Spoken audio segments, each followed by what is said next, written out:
Brainrot C. I had been driving for hours. The highway stretched endlessly before me, the road illuminated only by the pale glow of my headlights. I was heading home after a long work trip, 4 states over, 3 days of conferences, and one exhausting drive back. The clock on my dashboard blinked 1:43 a.m. in dull green digits. I was exhausted. My eyelids felt heavier with each passing mile. I told myself I'd stop at the next rest area, but the road signs kept teasing me with promises of gas stations and motels just a little farther ahead. And then, a woman appeared on the side of the road. I barely had time to react. She was standing right on the shoulder, a dark figure against the night. I slammed the brakes, tires screeching as my car skidded to a halt. My heart was pounding. I turned to look. She was still there. She wasn't waving for help. She wasn't even looking at me. Just standing, motionless. Long, tangled hair covered most of her face, her clothes torn and dirty, like she had been walking for miles. Something about her made my skin crawl. I rolled down the window just a crack. "Hey, are you okay?" She didn't answer, didn't even flinch. I hesitated. Every part of me was screaming, "Drive away." But I couldn't just leave her out here. I exhaled sharply, then threw the car into reverse, backing up until I was beside her. "Do you need a ride?" I called out. Slowly, she lifted her head, and for the first time, I saw her face. Her skin was too pale, her eyes were too wide, and her mouth curled into the smallest, strangest smile.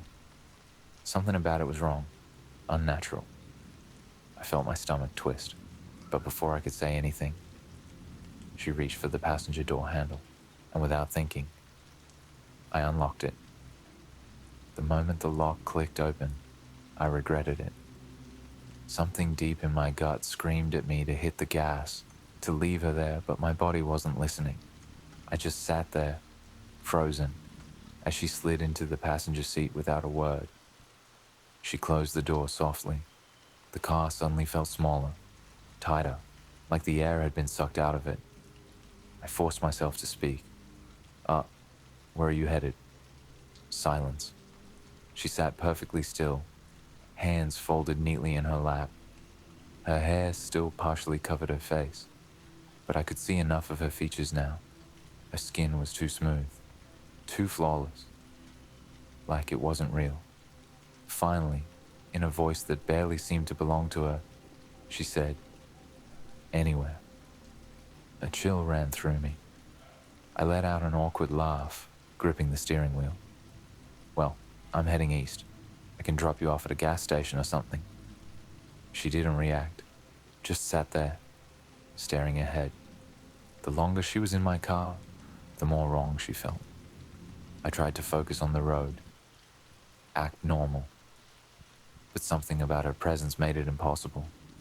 Even though she was silent, I could feel her, like the weight of her being there was pressing into my chest. I swallowed hard. "So, do you live around here?" "No." "Where are you from?" She slowly turned her head toward me. The motion was too slow, too deliberate. And then, she smiled, that same wrong smile. "Nowhere." I gripped the wheel tighter. I had to get her out of my car, but before I could figure out how, she whispered, "You shouldn't have picked me up." The air in my lungs turned to ice. I barely had time to process her words before. The radio flickered on, loud static, blasting through the speakers. I jumped, my hands jerking the wheel. Jesus! I reached for the dial, twisting it, trying to turn it off. It wouldn't stop. The static shifted, changed. Low, garbled voices crackled through. Whispers, hundreds of them. Too many to be coming from a single station. And underneath it all, laughter, software, like someone was trying to hold it back. I turned sharply toward her. She was grinning now, mouth stretched too wide, eyes black as the night outside. and in a voice that no longer sounded human, she whispered, "You should have kept driving." And then the car died. The engine cut out instantly. The dashboard lights flickered, then vanished. The road ahead disappeared into blackness. The only sound was the static from the radio, hissing, whispering, laughing. I slammed my foot on the gas. Nothing. I turned the key in the ignition, again and again. Nothing. The car was completely dead. I felt my pulse hammering in my throat. Slowly, I turned to look at her. She was still grinning, wider now, too wide. Her lips had stretched past what was humanly possible. Her teeth, too many teeth. Something deep inside me snapped. I grabbed the door handle, yanking at it. It wouldn't open. I scrambled for the lock, pressing it over and over. It wouldn't budge. My breath came fast, ragged. I slammed my fist against the window, and beside me, she giggled, low, amused, like she was enjoying this. I turned back to her, every nerve in my body screaming. Her face was changing, melting. Her skin darkened like rotting flesh. Her eyes sank deeper into her skull. And that grin, it was still there, growing, splitting her face apart. Then, in a voice that was layered, not one voice but many, she whispered, "You let me in." My body moved on its own. I lunged at the lock again, slamming my palm against it. And suddenly, the headlights of another car flooded the interior. A horn blared. My car jerked forward. The lights flickered back on. The engine roared to life. And when I turned to the passenger seat, she was gone. Just gone. The door was still locked. The seatbelt still fastened. The only thing left behind was the faint scent of something rotting. I gasped for air, shaking. The other car passed me by, its driver probably wondering why I had been sitting in the middle of the road like a lunatic. But I didn't care. I threw the car into drive and sped forward, faster than I ever had before. I didn't stop, not for gas, not for food, not until I made it home. And even then, I sat in my car for a long time, staring at the empty passenger seat, because I knew I hadn't just picked up a stranger.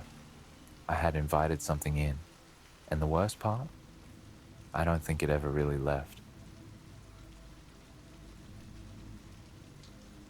I'd been working night shifts for about 6 months when it started. At first, it was just a feeling, something subtle, something you could ignore. I worked security for an old office building downtown. My shift started at 10 p.m. and ended at 6 a.m. The job was easy.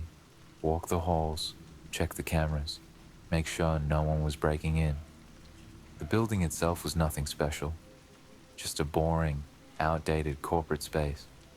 The kind of place where people in suits sat under fluorescent lights all day, typing away at jobs they probably hated.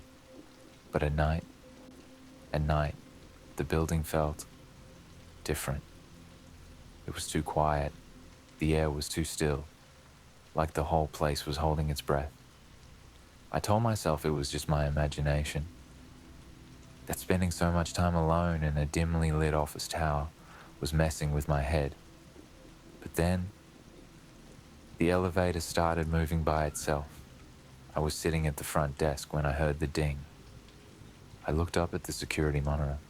The elevator was coming down, which was impossible. I was the only one in the building. I leaned forward, watching as the numbers ticked down. 10th, 9th, 8th. My stomach twisted. I reached for my radio, out of habit more than anything. There was no one to call. 5th, 4th, 3rd. I stood up, my heart pounding. Then, ding. The doors slid open. I held my breath. Nothing. No one was there. I exhaled sharply, laughing to myself. It was just a malfunction. The building was old. The system probably had a glitch. Still, I walked over and peered inside. The elevator was empty. I reached in and hit the button for the top floor just to send it away. The doors closed. I shook my head, rubbing my arms. The air felt colder than before. I told myself it was just my nerves, but deep down, I knew something wasn't right, and that was only the beginning. The elevator incident rattled me, but I pushed it aside. Glitches happen, machines break. I told myself that over and over. But then, a week later, I saw her. It was just after 2 a.m. I was making my rounds, walking through the empty halls, when I caught movement on the security monitor. A figure on the ninth floor. I froze. No one was supposed to be in the building. I had checked every door, every room. It was empty. But there, on the grainy black and white screen, was a woman. She stood at the end of the hallway, just outside one of the office doors, not moving, not doing anything, just standing there. I grabbed my radio instinctively, but my hands felt clammy. I squinted at the monitor, trying to make out the details. She was too blurry. Her hair looked dark, her clothes old-fashioned. I couldn't see her face. My heartbeat thudded in my ears. I had two options. I could ignore it, stay at the front desk, or I could go check. I don't know why I decided to move. Maybe I told myself it was just some drunk woman who wandered in. Maybe I just needed proof that I wasn't losing my mind.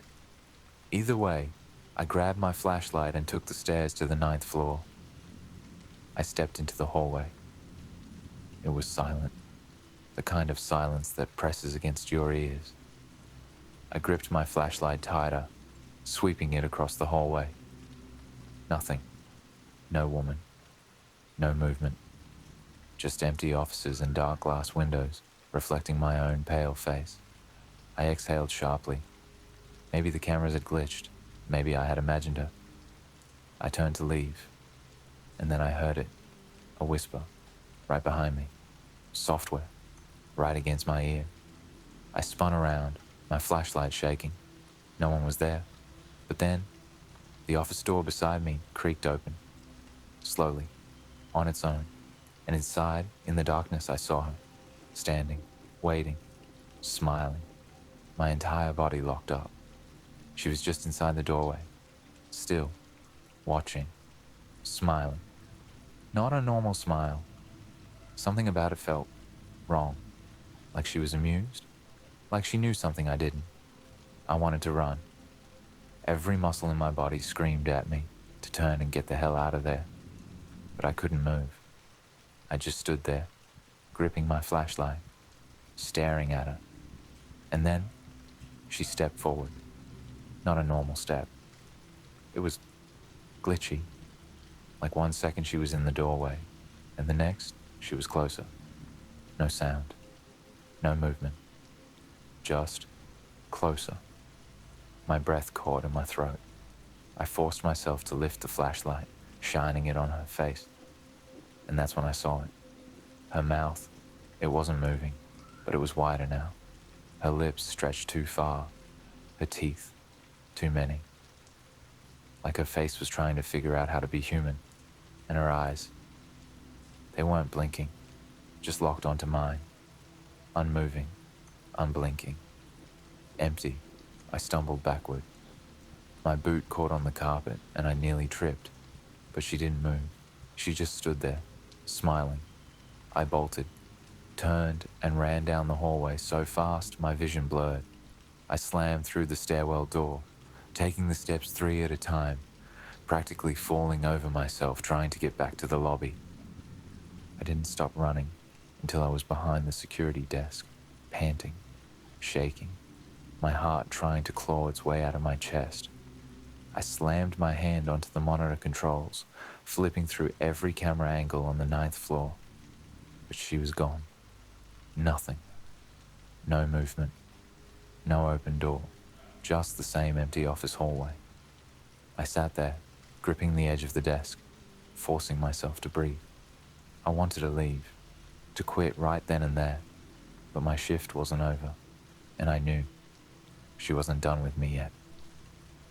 I spent the rest of my shift sitting behind the desk, gripping my flashlight like it was the only thing keeping me safe. I kept staring at the monitors, flipping through the security feeds over and over, looking for her, waiting. Nothing. By the time the sun rose, I was convinced I had imagined the whole thing. Or at least, that's what I told myself. I clocked out at 6 a.m. sharp. Didn't bother saying anything to the guy taking over the day shift. Didn't bother with my usual routine of double-checking the logbook. I just walked straight to my car, got in, and drove home. And for the next few days, nothing happened. No strange figures on the monitors, no whispering, no elevator doors opening by themselves. It was like the building had gone back to normal. I almost convinced myself it had just been a bad dream, until I checked my phone. I had a habit of setting it on silent during my shifts, so I hadn't noticed the missed call until I was home. It was from an unknown number. No voicemail, just the call. I ignored it. But that night, while I was brushing my teeth, I noticed something strange. My front door. It was unlocked. I was sure I had locked it when I got home. I always did. My stomach twisted. I walked over, locking the deadbolt with shaking fingers. Told myself I was just being paranoid. But as I turned away, I caught a glimpse of something in the mirror across the room. Something wrong. I spun around, hard hammering. But there was nothing there. Just my empty living room. My own reflection staring back at me. I tried to shake the feeling off. Went to bed. Told myself I was fine. But as I drifted off to sleep, my phone rang. That same unknown number. When I picked it up, I heard breathing. Slow. Steady. And then, a whisper. Software. Right against my ear. You let me in.